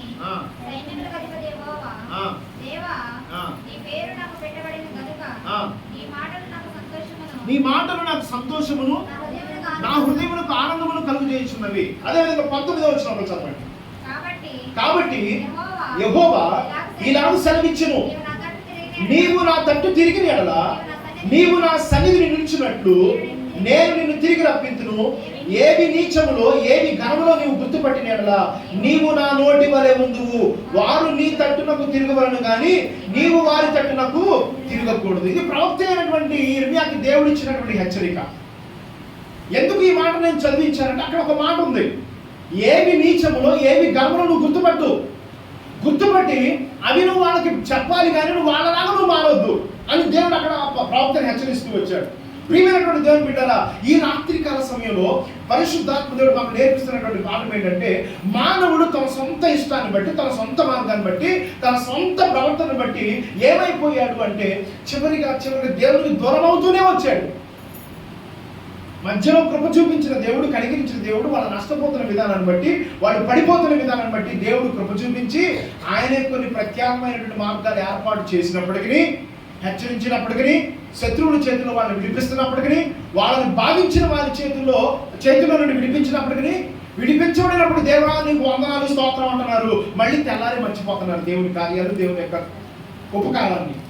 అలాగ మానవుని యొక్క జీవితాన్ని ఏమవుతుందంటే ఎప్పటికప్పుడు దూరం అయిపోతానే ఉన్నాడు. అయితే దేవుడు ఏం చేశారంటే ఇక ఆయనే ఆలోచన చేశాడు, ఇలా కా నేను మళ్ళీ వారితో నేను సమాధానం ఏర్పాటు చేసుకోవాలి, మళ్ళీ నేను వారితో ఉండాలి, మళ్ళీ నేను వారిలో సంచరించాలి, మళ్ళీ నేను వారితో జీవించాలని దేవుడు ఏం చేశాడంటే ఈ తన మనస్సును, తన ఆలోచనలు మార్చుకొని ఆయన ఏం చేశాడంటే మానవునికి రూపిగా ఆయన భూమి మీదకి రావడం జరిగింది. అందుకే మనం క్రిస్మస్ అనే పండుగ జరుపుకుంటాం కదా. ఆ క్రిస్మస్ రోజు అనేక మంది పిలుచుకొని వాళ్ళకి కేక్ కటింగ్ చేయించి వాళ్ళకి స్వార్థను వినిపింపజేస్తా ఉన్నాం. దేవుడే మానవ రూపిగా భూమి మీదకి వచ్చి ఏం చేశాడంట, మానవునికి దేవునికి మధ్య కోల్పోయినటువంటి సంబంధాన్ని ప్రభు అయినటువంటి యేసుక్రీస్తు వారు మధ్యవర్తిగా ఉండి ఏం చేస్తూ వచ్చాడంటే ఆ సంబంధాన్ని మళ్ళీ కలుపుతూ వచ్చాడు, మళ్ళీ సమాధానాన్ని ఇస్తూ వచ్చాడు. అది ప్రభు అయిన యేసుక్రీస్తు వారి ద్వారా కలిగినటువంటి గొప్ప కార్యం. కాబట్టి ప్రియమైనటువంటి దేవుని బిడ్డారా, అందుకే అపోస్తలుడైన పౌలు గారు పలుకుతున్నటువంటి రెండో మాట ఏంటంటే సమాధాన నీతియు సమాధానమును పరిశుద్ధాత్మ యందలి ఆనందము. ఈ రోజున ఈ లోకంలో ఉన్నటువంటి వారు ఈ మోక్ష మార్గాన్ని చేరడానికి, మోక్షాన్ని చేరడానికి ఎన్నో ప్రయత్నాలు చేస్తున్నారు. వాళ్ళ పాపాలు కడిగివేయబడడానికి ఎన్నో ప్రయత్నాలు చేస్తున్నారు. నిన్న దినాన న్యూస్లో చూశాను నేను. అరుణాచలం అనబడినటువంటి ప్రాంతంలో, తమిళనాడు రాష్ట్రంలో అరుణాచలం అనబడినటువంటి ప్రాంతంలో మోక్ష మార్గం అనేటువంటి ఒక ప్రాంతం ఉంది. అంటే ఒక ప్లేస్, గుడిలో ఒక భాగం అది. ఆ యొక్క ప్రాంతానికి వెళ్ళి వాళ్ళు చేస్తున్న పని ఏంటో చెప్పనా? 2 ఇరుకు ద్వారాలు ఉన్నాయండి. 2 ఇరుకు, ఇప్పుడు ఆ డోర్ కంటే కూడా సన్నగా ఉంది, కొంచెమే ఉంది. అందులో నుండి దూరం చేస్తున్నారు. అందులో నుండి ఎక్కువగా తెలుగు మిగతా చుట్టుపక్కల ప్రాంతాలు ఉన్నటువంటి వాళ్ళు వెళ్ళి ఆ మోక్ష మార్గంలో గుండా వెళ్ళొచ్చి చాలా సంతోషపడుతున్నారు. బయటకు వచ్చినాడు ఏమంటారంటే మా పాపాలన్నీ కడిగివేయబడతాయండి, మాకు మోక్షం దొరుకుతుందండి, మా దోషాలన్నీ కడిగివేయబడి మేము ఆ స్వర్గం చేరుకోవడానికి ఈ ప్రయత్నాలన్నీ చెబుతున్నారు. అయితే నిన్న దినాన అది ఎందుకు న్యూస్లోకి వచ్చిందంటే అందులోకి ఒక లావాటి వ్యక్తి వెళ్ళిపోయి ఇరుక్కుపోయాడంట. లావాటి ఆయన వెళ్ళిపోయి ఇరుక్కొని బయటకు రాలేకపోతున్నాడు. ఎంతోసేపు ఆయన పాపం అటు గుంజారు ఇటు గుంజారు, మధ్యలో స్ట్రక్ అయిపోయాడు. ఆయన మధ్యలో ఏమైపోయాడు? ఇరుక్కుపోయాడు. అటు గుంజాడు, కాలు పట్టి గుంజినా అటు రాట్లా, ఇటు చేతులు బట్టి తలకాయ పట్టి గుంజినా ఇటు రాట్లా. ఎప్పటికో ప్రయత్నం చేసి బయటికి లాగారు. ఆ లాగే క్రమంలో ఏమైపోయిందంటే ఆయనకి లోన ఊపిరితిత్తుల మీద ఒత్తిడిపడి, గుండె మీద ఒత్తిడిపడి సరిగ్గా శ్వాస అందక హాస్పిటల్ తీసుకువెళ్ళేసరికి చనిపోయాడని డాక్టర్స్ చెప్పేశారు. ప్రభు అయిన యేసుక్రీస్తు వారు కూడా చెప్పారు, మోక్ష మార్గం ఇరుకు ద్వారం, అది ఇరుకైన మార్గం, అందులో ప్రవేశించే వాళ్ళు కొందరే. అంటే ఇప్పుడు దాని గురించి కాదు యేసు ప్రభు వారు చెప్పింది, ఈ క్రైస్తవ భక్తి గురించి ఆయన చెప్పారు. ఆయన వెంబడించే క్రమంలో, ఆయన అనుసరించి నడుచుకునేటువంటి మార్గంలో మనకు చాలా పత్యం చేయాల్సి వస్తుంది. ఇప్పుడు షుగర్ వచ్చింది, షుగర్ పత్యం ఏంటి? షుగర్ బీపీలు ఉన్నాయి కదమ్మా, షుగర్ ఉన్నాయండి, బీపీలు ఉన్నాయి కదా, మేము వేసుకునే ఉప్పు మేము వేసుకోవడమే, మేము వేసుకునే కారం మేము వేసుకోవడమే అంటారా? ఇప్పుడు బీపీ ఉంది, హై బీపీ ఉంది, డాక్టర్స్ ఏం చెప్తారు? అమ్మ కొంచెం ఉప్పు తగ్గించి తిను. మనం ఏం తింటాం? ట్యాబ్లెట్లు వేసుకోవడం, మళ్ళీ సప్పగా తినబుద్ధి కావట్లేదు, కారం పచ్చడి అని తినేస్తాం. షుగరు, బీపీ, అది ఏ ఆరోగ్యమే నువ్వు కొంతకాలం తగ్గే వరకు పత్యం చేయాల్సిందే. క్రైస్తవ భక్తి కూడా జీవితకాల పత్యం. క్రైస్తవ భక్తి జీవితకాల పత్యం. ఎందుకు జీవితకాల పత్యం అని నేను అంటున్నానంటే ఇది ఇరుకు ద్వారం లాంటిది. ప్రభు అయిన యేసుక్రీస్తు వారు చెప్పిన మాట ఇది. ఎందుకంటే లోకంలో ఉన్నప్పుడు నువ్వు జీవితం అంటే ఏంటో, సత్యం ఏంటో తెలుసుకోకముందు ఆ యొక్క దేవుని యొక్క రాజ్యానికి నువ్వు ప్రవేశించాలి అంటే ఆయన వాక్యానుసారమైన జీవితం నీలో ఉండాలి. ఏంటి ఆయన వాక్యానుసారమైన జీవితం అంటే? ప్రభు అయిన యేసుక్రీస్తు వారు చెప్పారు 2 ఆజ్ఞలు. 2 ఆజ్ఞలు కుదించేశారు ఆయన. 2 ఆజ్ఞలకు ఎలా కుదించేశారంటే, ఉన్నవి 10 ఆజ్ఞలు పాత నిబంధన కాలం ప్రకారము. క్రొత్త నిబంధనలో ప్రభు అయిన యేసుక్రీస్తు వారు వచ్చి చెప్పినటువంటి 2 మాటలు ఏంటంటే, నీ దేవుడైనటువంటి యెహోవా, లేకపోతే దేవుడిని నువ్వు ఎలా సేవించాలంటే నీ పూర్ణ హృదయంతో, నీ పూర్ణ బలంతో, నీ పూర్ణ ఆత్మతో నువ్వు దేవుడిని ప్రేమించాలి, సేవించాలి అనేది ఒక మాట, ఒక ఆజ్ఞ. రెండవదిగా నిన్ను వలె నీ పొరుగువాన్ని ప్రేమించాలి. ఈ 2 ఆజ్ఞలు నెరవేర్చు చాలు, అంతే ప్రభు యేసుక్రీస్తు వారు చెప్పినటువంటిది. ప్రియమైనటువంటి దేవుని బిడ్డలారా, దీన్ని మనం ఆలోచన చేస్తే దేవుని సన్నిధిని నువ్వు దేవుడిని ఎలా ప్రేమించాలట? నీ పూర్ణ బలముతో, నీ పూర్ణ శక్తితో, నీ పూర్ణ హృదయంతో. అలా చేస్తాం మనం బట్టి. ఆదివారం మనం ఎందుకు ఆరాధన చేస్తాం? ఆదివారం ఆరాధన ఎందుకు చెప్పండి. ఏమన్నాయా సోమవారం నుండి శనివారం దాకా పనులు చేసుకొని కష్టపడుతున్న ఆదివారం సెలవు అంతే, ఏమో పాటలు పెడుతున్నారు, వచ్చి దేవుడు స్తుతిస్తున్నాం, మాకు కొంచెం పాటలు వచ్చి కాబట్టి మేము పాటలు పాడుతున్నాం అంటారా? ఆదివారం మనం అసలు ఆరాధన ఎందుకు చేస్తాం? దేవుడిని ఎందుకు ఆరాధన చేస్తాం? ఇందాక యేసుప్రభుని ఎందుకు నమ్ముకున్నారు అలాంటిది ఈ ప్రశ్న కూడా. ఎందుకు ఆరాధించడానికి మనం ప్రతి ఆదివారం రావాలి అంటే, దాన్ని ఎందుకు భయభక్తులతో మనం దాన్ని చూడాలి అంటే, ఎందుకు సంతోషంగా ఆనందంగా దేవుని సన్నిధిలోకి రావాలి అంటే, నీవు నేను చేసుకోలేనటువంటి కార్యాన్ని మన పక్షాన ఆయన చేశాడు. అందుకు ప్రతి దినము స్తుతించాలి. ఆదివారం మనం ప్రత్యేకపరుచుకొని ఆ దినాన్ని ఇంకా ప్రత్యేకంగా ఆరాధన చేయాలి. ప్రత్యేకపరుచుకున్నాం కాబట్టి, సెలవు దినం కాబట్టి మనం ఏం చేస్తామంటే, దాన్ని దేవుని మందిరంలోకి వచ్చి సామూహికంగా లేకపోతే ఒక సమాజంగా కూడుకొని మనం దేవుని స్తుతించాలి, దేవుని ఆరాధన చేయాలి. కాబట్టి ప్రియమైనటువంటి దేవుని బిడ్డలారా, ఎందుకు నువ్వు దేవుని ఆరాధన చేయాలి అంటే, నీ పాపము నుండి, నీ యొక్క అపవిత్రమైన జీవితం నుండి, యోగ్యత లేని మనల్ని, అర్హత లేని మనల్ని ఆయన ఏం చేశాడు అంటే, ఆయన ప్రేమించాడు, ఆయన మనల్ని పవిత్రపరిచాడు, ఆయన రక్తంతో మనం కొనుక్కున్నాడు. అందుకు ఆదివారం వచ్చి మనం దేవుని స్తుతించాలి. దేని కొరకు? మన పాప దోషం అంతా తీసేశాడు కాబట్టి, పాప శిక్షణంతా తీసివేశాడు కాబట్టి, పవిత్రుడుగా మార్చి ఆయన కనికరం ద్వారా, ఆయన కృప ద్వారా మనల్ని విశ్వాసములో భాగ్యవంతులుగా, ధనవంతులుగా చేసి ఆయన బిడ్డలుగా మార్చుకున్నాడు కాబట్టి, అది మనం జ్ఞాపకం చేసుకుంటూ స్తుతించడానికి రావాలి దేవుని సన్నిధికి. అంతేగాని పండించాడండి. అందుకే ఈ రోజు మందిరంలో కనపడి కొత్త బండి కొనుక్కున్నాను ఇక, అందుకే ప్రార్థన చేయించుకొని ఒక 100 రూపాయలు కానుకేసుకొని వెళ్ళిపోదాం. అది కాదు, దానికి కాదు భక్తి. లేకపోతే ఒక రోగం నయమైపోయింది కదా, దానికి కృతజ్ఞతగా ఒక కానుకేసి ఇలా అయ్యగారికి కనపడదాం వచ్చానండి, దానికి కాదు. నువ్వు దేవుడిని ఎందుకు స్తుతించాలి, దేవుడిని ఎందుకు ఆరాధించాలంటే, దేవుడు నీ పాప దోషం అంతా తీసివేసి, ఈ పాప దోషం పోవడానికి ఇప్పుడు ఎంతమంది ఎన్ని ప్రయత్నాలు చేస్తున్నారో లోకంలో, వాళ్ళ కళ్ళు తెరవబడలేదు కానీ నీ కళ్ళు తెరవబడ్డాయి.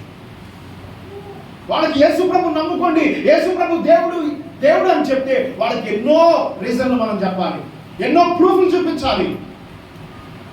నీకు నాకు అది అవసరంలా.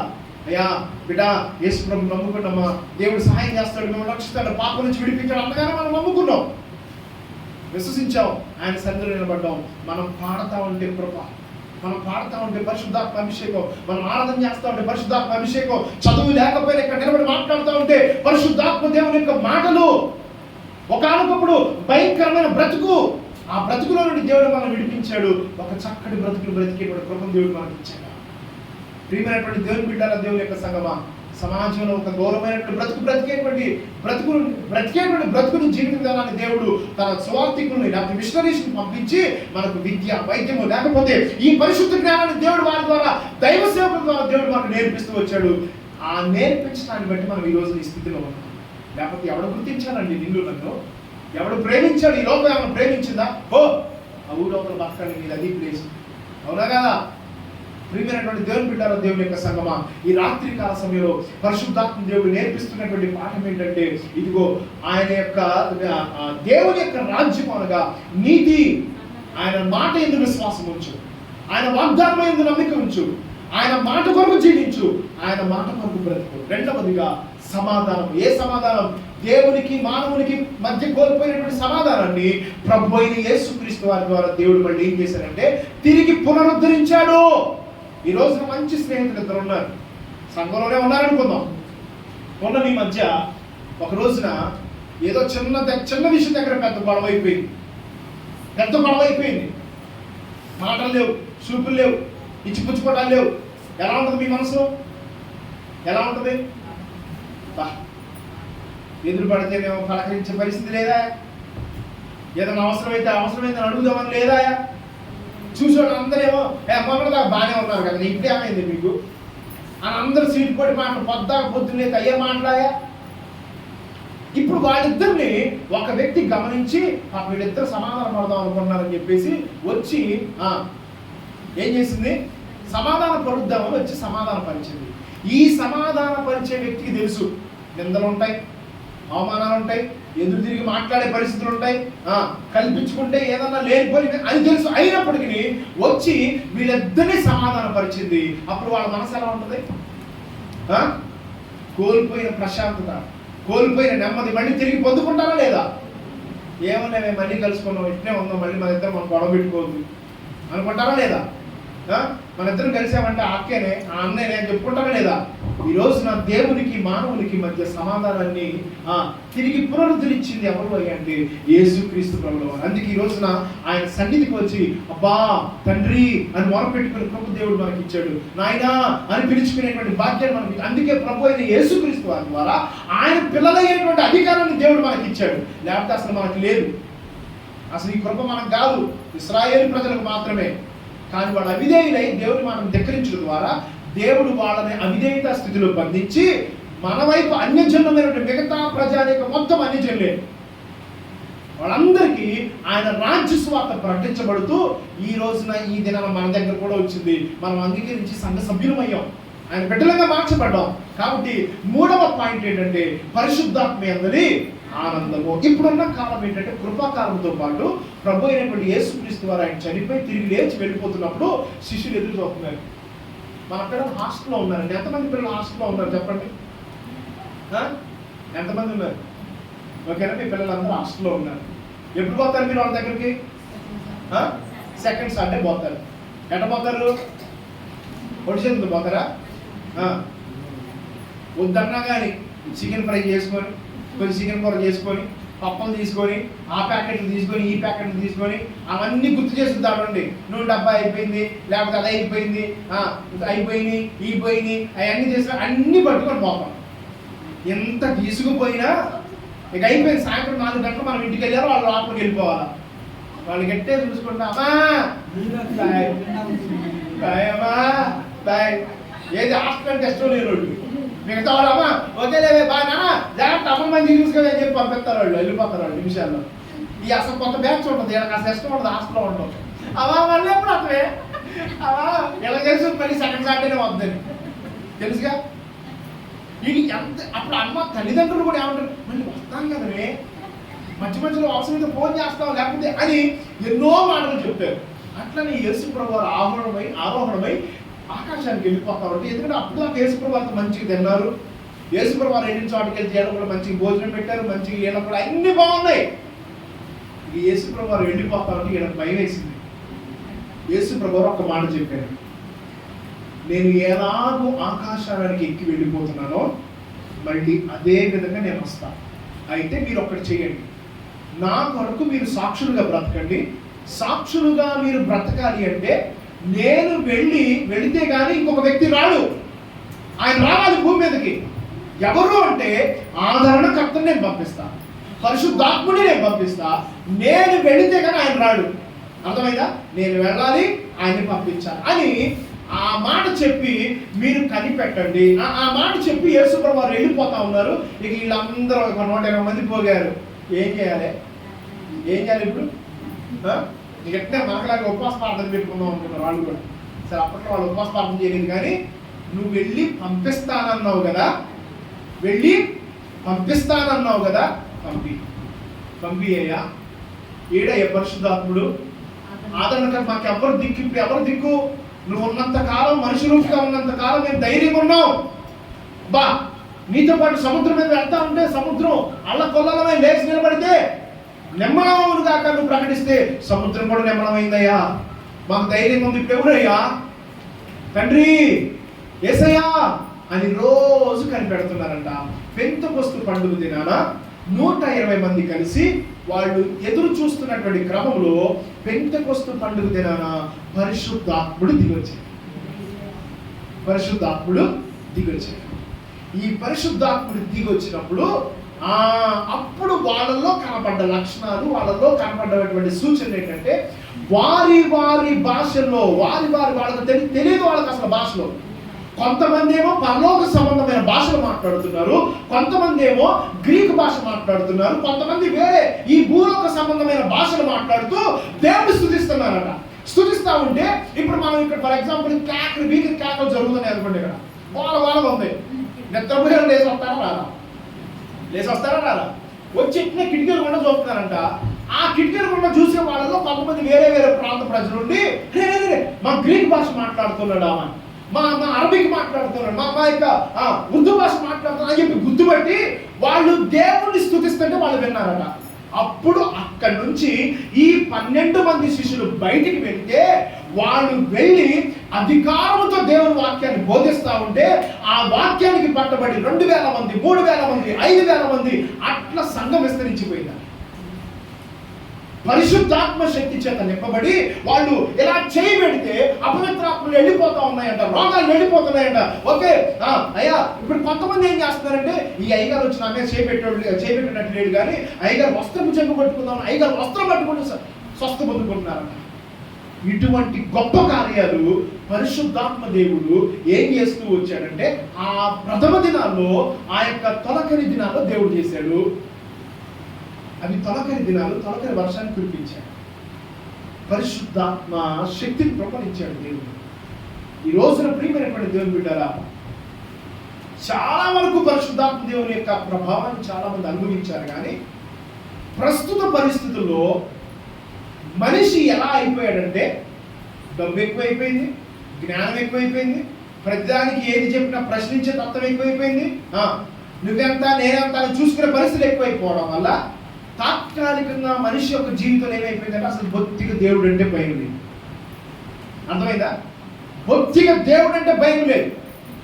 ఈ భయము లేని తనము వల్ల ఏమైపోయింది అంటే దేవుని యొక్క సన్నిధిలో అసలు అనుభవించవలసిన ఆనందాన్ని మనిషి అనుభవించలేకపోతున్నాడు, అనుభవించవలసిన సంతోషాన్ని మనిషి అనుభవించలేకపోతున్నాడు, అనుభవించవలసినటువంటి దేవుని యొక్క సన్నిధిలో ఉన్నటువంటి కార్యాన్ని మనిషి అనుభవించలేకపోతున్నాడు. కాబట్టి ప్రియమైనటువంటి దేవుని బిడ్డలారా, ఈ రాత్రి కాల సమయంలో పరిశుద్ధాత్మ దేవుడు మనకు నేర్పిస్తున్నటువంటి పాఠం ఏంటంటే, ఇదిగో దేవుని సన్నిధికి నువ్వు వస్తూ ఉన్నప్పుడు ఎలాంటి మనసుతో నువ్వు వస్తున్నావు, దేవుని సన్నిధిని ఎంత భయభక్తులతో చూస్తున్నావు, దేవుని అంత ఏ విధమైనటువంటి విశ్వాసాన్ని కలిగి నువ్వు ఉంటున్నావు, దేవుని యొక్క సన్నిధిలో ఏ విధంగా వాక్యానుసారమైన జీవితాన్ని జీవించగలుగుతున్నావు, దేవుని యొక్క సన్నిధిలో ఎంత భయభక్తులతో ఆయన సన్నిధిని, ఆయన మాటలను, నీ ప్రవర్తనను, నీ సాక్ష్యాన్ని ఇతర లోకంలో ఎంత బయట నువ్వు చూపిస్తున్నావు. ఈ రోజున పరిశుద్ధాత్మ దేవుడు అడుగుతున్నటువంటి మాట, దీనిని బట్టే మన జీవితంలో, దీన్ని బట్టే మన జీవితంలో కార్యాలు ఆధారపడుతుంది. అందుకే ఈ రోజున మన జీవితాల్లో కార్యాలు సాధించలేకపోతున్నాము అంటే పరిపూర్ణమైన మారు మనసు లేదేమో గుర్తుపెట్టుకో. పరిపూర్ణమైనటువంటి మారు మనసు కలిగిన జీవితం లేదేమో. లోకమంతా ఎలా అయిపోయింది ఇప్పుడు? రెడీమేడ్, పోవడం, తెచ్చుకోవడం, డబ్బులు ఉన్నాయా లేవో చూసుకోవడం, ఏమంటారు డౌన్ పేమెంట్ అంటే చాలు, కట్టడం, నెల నెల ఈఎంఐలు కట్టుకోవడం, తెచ్చుకోవడం, అనుభవించడం. కానీ భక్తి అటువంటిది కాదు. దేవుని దగ్గర నీ కార్యాలు జరగాలి అంటే, దేవుడు మన ప్రార్థన ఆలకించాలంటే, అద్భుత కార్యాలు చేయాలి అంటే, ఊహించని కార్యాలు చేయాలి అంటే దేవుడు కోరుకున్నట్లుగా ఆయన చిత్తానుసారంగా, ఆయన ఇష్ట ప్రకారంగా మనం జీవించాలి. అలాగ జీవించకుండా, అలాగ ప్రవర్తించకుండా, ఆ విధమైనటువంటి జీవిత విధానం లేకుండా నువ్వు వచ్చి ప్రభువా ప్రభువా ప్రభు అని అంత పిలిచినా ఆయన కార్యాలు చాలా. కానీ ప్రత్యేకమైన కృపతో మనం అందరూ దేవుడు నింపాడు. ఈరోజు నాకు గుర్తించలేక చాలా మంది ఏమైపోతున్నారంటే దేవుని యొక్క కార్యాలు సాధించడంలో విఫలమైపోతున్నారు. ఈ రోజున ప్రియమైన దేవుని బిడ్డలారా, ఈరోజు నేను ఇక్కడ బ్రతుకున్నానంటే దేవుడి కృపే. మా అమ్మగారు, మా నాన్నగారు ఇద్దరు టీచర్స్. మీ పాలనలు హై స్కూల్లో కూడా చేశారు. లాజరస్ గారు, మేరీ జాస్మిన్ గారు అని అమ్మ కొన్నాళ్ళు చేసింది ఇక్కడ. అమ్మ తర్వాత నాన్నగారు చేశారు హెచ్ఎంగా. నాన్నగారు హెచ్ఎంగా చేసి అది ఇక్కడే రిటైర్ అయిపోయారు. అమ్మ రాజనంతలో రిటైర్ అయిపోయింది. నేను ఎందుకు ఈ మాట చెప్తున్నానంటే, మా నాన్నగారి జీవితం, మా నాన్నగారు ఆయన 3 నెలల ప్రాయంలోనే మా తాతయ్య చనిపోయారు. మా నాయన చెప్పే స్టోరీ ఇది. మా నాయన చెప్పినటువంటి సత్యం ఇది. తనకు చదువు లేదు, ఉమ్మడి కుటుంబంలోనే ఉన్నారు అంతా. మా నాయన అప్పట్లో చదువు లేని వ్యక్తి. నోటి మీద లెక్కలేసి చెప్పేసేదంట, కూలి కానీ ఏదైనా. ఆ దినాల్లోనే, ఆ రోజుల్లోనే 8 ఎకరాలు సంపాదించింది ఒక్కతే వత్సవాయి గ్రామంలో. చౌదరీస్ ఈక్వల్గా ఆమెను చూసి ఆమెను గౌరవించేవారు. ఆ రోజుల్లో భూములు పెట్టే గౌరవం, ఆస్తిని పెట్టే. అలాగా చూశారు, ఆమెని అలా గౌరవించారు అనేటువంటి సాక్ష్యం మా నాయన చెప్పేది. మా తాతయ్య ఎప్పుడైతే చనిపోయారో మా నాయనమ్మ మళ్ళీ ఇంక పెళ్ళి అనే ఆలోచన లేదు తనకి. ఉమ్మడి కుటుంబంలోనే ఉంటూ తన అత్త ఏది చెప్తే అది చేస్తూ, ఆ తర్వాత వత్సవాయి కొంతమంది దైవ సేవకులు, అంటే ఇప్పుడున్నటువంటి సియోన్ పెంతెకొస్తు రాజరత్నమయ్య గారు ఉన్నారు కదా, సియోన్ పెంతెకొస్తు. అప్పుడు ఆయన ఐపీసీలోనే ఉన్నారు, ఫస్ట్ ఐపీసీ సేవకుడు ఆయన. తర్వాత ఆయన మినిస్ట్రీలో బయటికి వెళ్ళిపోయి సొంత మినిస్ట్రీ పెట్టుకున్నారు ఆయన. వాళ్ళు వచ్చాయి కాలనీలోకి వచ్చి దేవుని పరిచయం, జార్జి మాస్టర్ గారని, శామ్యుల్ మాస్టర్ గారని కొంతమంది ఉన్నారు పెద్దోళ్ళు. వాళ్ళంతా వచ్చి కాలనీలోకి దేవుని మాటలు చెప్తూ, దేవుని సువార్తను అందిస్తూ, పరిశుద్ధాత్మ అభిషేకం అనేటువంటి పదాలను నేర్పుతూ, హల్లెలూయా అనే పదాలను నేర్పుతూ పెంతెకొస్తు సహవాసాన్ని వచ్చాకి తీసుకొచ్చారు. ఆ తీసుకొచ్చిన క్రమంలో వీళ్ళంతా పెద్దోళ్ళు చెప్పారు కదా, చదువుకున్న వాళ్ళు చెప్పారు కదా అని చెప్పి దేవుని మందిరానికి వెళుతూ దేవుని సన్నిధిలోకి అలవాటయ్యి మా నాయన ఏం చేసిందంటే మా నాన్నగారిని, తండ్రి లేని కుమారుడు, మా నాన్నగారిని మంచి దైవ సేవకుల చేతిలో పెట్టింది. చదువు లేదు, తనకి భర్త లేడు. ఆ చదివే దైవ సేవకుల చేతిలో పెట్టి ఏం చేసింది అంటే ఒక రకంగా చెప్పాలంటే దేవుని చేతిలో పెట్టినటువంటి ఆ వ్యక్తి యొక్క విశ్వాసాన్ని కానీ నమ్మకాన్ని దేవుడు బొమ్మ చేయాలి.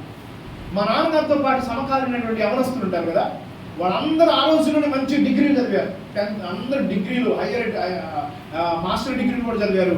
వాళ్ళంతా కూడా పొద్దున్న లేస్తే చదువు, రెండవదిగా సాయంత్రం పూట ఆ దైవ సేవకుడితో కలిసి ప్రార్థనలు, గృహగుడికలు, లేకపోతే ఇంకా వేరే ప్రాంతాలు ఎక్కడైతే సువార్త లేదో అక్కడ సువార్తకు వెళ్ళి పాటలు పాడటం, డ్రమ్ వస్తే డ్రమ్ కొట్టడం, పాటలు వస్తే పాటలు పాడడం, సైకిల్ మీద ఐదారు ఎక్కించుకొని తొక్కుంటూ వెళ్ళిపోయే యవనస్తులు బ్యాచ్ అది. వాళ్ళందరినీ దేవుడు గవర్నమెంట్ ఎంప్లాయీస్గా దీవించాడు, ఆశీర్వదించాడు. ఫైనల్గా వాళ్ళందరూ గ్రీనింగ్ వాళ్ళు చూసారు, గ్రీనింగ్ అంటారు చూసారా, అంటే ఆ గ్రీనింగ్ పెడితేనే కొన్నింటిలో అర్హత ఉంటుంది అనమాట, అధికారం, హైయెస్ట్ అధికారం అని. అటువంటి జాబులో వాళ్ళంతా రిటైర్డ్ అయిపోయారు. నాన్నగారు కూడా హై స్కూల్ హెచ్ఎంగా రిటైర్డ్ అయిపోయారు అనమాట. నేను ఎందుకు ఈ మాట చెప్తున్నానంటే, తండ్రి లేని పిల్లలను నిర్లక్ష్యం చేయలేదు. మాకెంత ఆస్తి ఉందిగా పర్లేదు, ఈడిగా వచ్చేస్తాను అవేమి ఆశ పెట్టుకోలేదు. ఒకటే దేవుని చేతులకు అప్పగించింది. పెద్దల మాటని యవనస్తులు కూడా గౌరవించి, దేవుని యొక్క మాటను గౌరవించి భయభక్తుల్లో పెరిగారు. భయభక్తుల్లో పెరిగినటువంటి వాళ్ళ జీవితాన్ని దేవుడు దీవించాడు. అది నేను చెప్పేటువంటి సత్యం. వాళ్ళ ఆనందం, వాళ్ళ సంతోషం ఏంటో చెప్పనా, మాకు ఉద్యోగాలు ఉన్నాయి కదా అని తాగుడు అలవాటు కానీ, మాకెంత డబ్బు ఉంది కదా అని పేరు ప్రఖ్యాతుల కోసం కాదు కానీ, లేకపోతే మాకెంత డబ్బు ఉందిగా ఆస్తులు సంపాదించుకుందామని కానీ ఎప్పుడు వాళ్ళకి లేదు. ఒకటే దైవ సేవకుడికి ఉన్న రూపాయలు సహాయం చేయడం, మందిర అవసరతలు ఏమైనా ఉన్నాయా తీర్చడం, లేకపోతే ఎక్కడ ప్రార్థన అంటే అక్కడ ప్రార్థనకి మా మమ్మీ మా నాన్నగారు ఇద్దరు బండి మీద వెళ్ళిపోవడం. మా నాయనంతో మేము ఇంట్లో ఉండేవాళ్ళం బోనకల్లో. అలాగున వాళ్ళ కుటుంబాలని వాళ్ళని దేవుడు ఏం చేస్తూ వచ్చాడంటే ఆ విధంగా ఆశీర్వదిస్తూ వచ్చాడు, దీవిస్తూ వచ్చాడు. ఈ రోజున అనేకులకు దీవెనకరంగా ఉన్నాను. నేను ఎందుకు ఈ మాట చెప్తున్నానంటే, ప్రియమైనటువంటి యవనస్తులారా, ప్రియమైనటువంటి తల్లిదండ్రులారా, ఈ రాత్రికాల సమయంలో పరిశుద్ధాత్మ నేర్పిస్తున్నటువంటి పాఠం ఏంటంటే, ఈ తాత్కాలికమైనటువంటి వాటి కొరకు ప్రయాసపడవద్దు, కానీ దేవుడు కోరుకుంటుంది ఏంటో, శాశ్వతమైన ఆశీర్వాదం ఏంటో, శాశ్వతమైనటువంటి దీవెన ఏంటో అది తెలుసుకొని దాని కొరకు చింతపడండి, దాని కొరకు ప్రయాసపడండి. దేవుడు మిమ్మల్ని మీ కుటుంబాన్ని ఆశీర్వదిస్తాడు. అందుకే ప్రభువైనటువంటి యేసుక్రీస్తు చెప్పిన మాట ఏంటంటే, ఏమి తిందుమా, ఏమి త్రాగుదుమా, ఏమి ధరించుకుందుమా అని మీరు చింతించొద్దు, కానీ మొదట నా నీతిని, నా రాజ్యాన్ని మీరు వెతకండి, అప్పుడు అవన్నీ మీకు అనుగ్రహించబడతాయి. ఆయన రాజ్యం అంటే ఏంటంటే, ప్రియమైనటువంటి దేవుని బిడ్డలారా, నీతియు, సమాధానము, పరిశుద్ధాత్మ అందరి ఆనందం. ఈ రోజున ఇన్ని సంవత్సరాల బాప్తిస్మం తీసుకున్నటువంటి అనుభవం ఎన్ని సంవత్సరాలు ఉందో నాకు తెలియదు, కానీ మరి వాక్యానుసారమైన జీవితం జీవిస్తున్నానండి అని ధైర్యంగా చెప్పగలిగినటువంటి దమ్ముందా మనకి? విన్న వాక్యం విన్నట్లుగా నేను అనుసరించి నడుస్తున్నానండి అని చెప్పగలిగిన ధైర్యం ఉందా మనకి? విన్న వాక్యం విన్నట్లుగా నేను ఎక్కడున్నా 10 మందిలో ఉన్నా ఎలా ఉంటున్నానో, ఒంటరిగా ఉంటున్నప్పుడు కూడా అలానే ఉంటున్నానండి అని సాక్ష్యం చెప్పగలిగిన జీవితం ఉందా మనకి?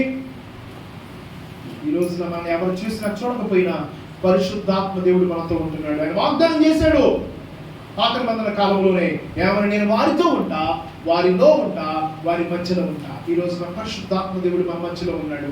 పరిశుద్ధాత్మ దేవుడు సమస్తము చూస్తాడు. ఈ రోజున నువ్వేం చేస్తున్నావో నన్ను ఎవరు చూడట్లేదులే, లేకపోతే నేను ఎలా ప్రవర్తించినా, ఏ మాట మాట్లాడినా, లేకపోతే ఎవరితో ఉంటున్నా, ఎవరితో గడిపినా, ఎవరి కంట్లో నేను పట్టలేదులే నువ్వు అనుకుంటున్నావేమో. పరిశుద్ధాత్మ దేవుడు చూస్తున్నాడు. పరిశుద్ధాత్మ దేవుడు పరిశీలిస్తున్నాడు. నువ్వు ఖర్చు పెట్టే ఖర్చు, నువ్వు పెట్టేటువంటి, నువ్వు చేసే సంపాదన, నువ్వు జీవించే జీవిత విధానం, నీ ప్రవర్తన సమస్తమును ఎవరు చూస్తున్నారంటే పరిశుద్ధాత్మ దేవుడు చూస్తున్నాడు. అలా చేసి నీ ఇష్టానుసారంగా జీవించుకుంటూ మళ్ళీ వచ్చి ప్రార్థన, దేవా నన్ను నాకు ఆరోగ్యమేనాయన, నా బిడ్డను దీవించు ప్రభా అంటే ఏంటో చెప్పనది వేషధారణ జీవితం. అందుకే ఒక మాట ఉంది, పెద్దలు చెప్పారు చాలాసార్లు, వేశ్యనైనా దేవుడు ప్రేమిస్తాడు కానీ, క్షమిస్తాడు కానీ వేషధారిని దేవుడు క్షమించడం. కాబట్టి ఈ రోజున క్రైస్తవ జీవితం అంటే ఏంటో చెప్పనా, ఒకటే, ఎస్ అంటే ఎస్, నో అంటే నో, అవునంటే అవును, కాదంటే కాదు. రెండు పడవల మీద కాలేసేటువంటి జీవిత విధానం ఉందా?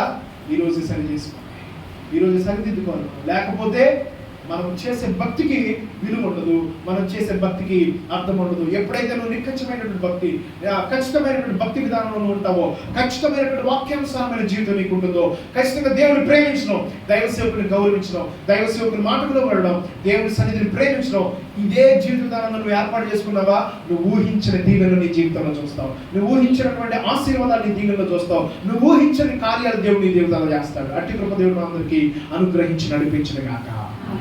అందరం మోకరిద్దాం కొద్ది నిమిషాలు. అందరం మోకాళ్ళు వేసి కొద్ది నిమిషాలు మోకాళ్ళు వేసి వేయగలిగిన వాళ్ళు మోకాళ్ళు వెండి, లేకపోతే ఒకవేళ ఇబ్బందిగా ఉన్నవాళ్ళు నిలబడండి, తప్పేమి లేదు. ఇబ్బందికి ఇంతసేపు కూర్చున్నామండి, కొంచెం మేము నిలబడతామని మనసులో అనిపిస్తే నిలబడండి, మీ ఇష్టం.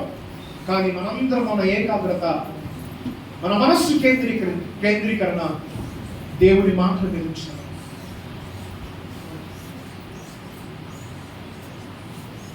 దేవుడి సంగమా, దేవుడి మందిరానికి వస్తూ కూడా, బాప్తిస్మం తీసుకొని కూడా నీలో భేదాభిప్రాయాలు ఉన్నాయా? నువ్వు అంటాను వింటాని సమాధానం లేదా? దేవుడి సన్నిధికి వస్తూ కూడా సమాధాన పడమని దైవ సేవకుడు హెచ్చరిస్తే సమాధాన పడలేని స్థితిలో ఉన్నావా? అందుకే నీ హృదయంలో దేవుడిచ్చిన సమాధానం లేదు, దేవుడిచ్చిన శాంతి నీలో లేదు.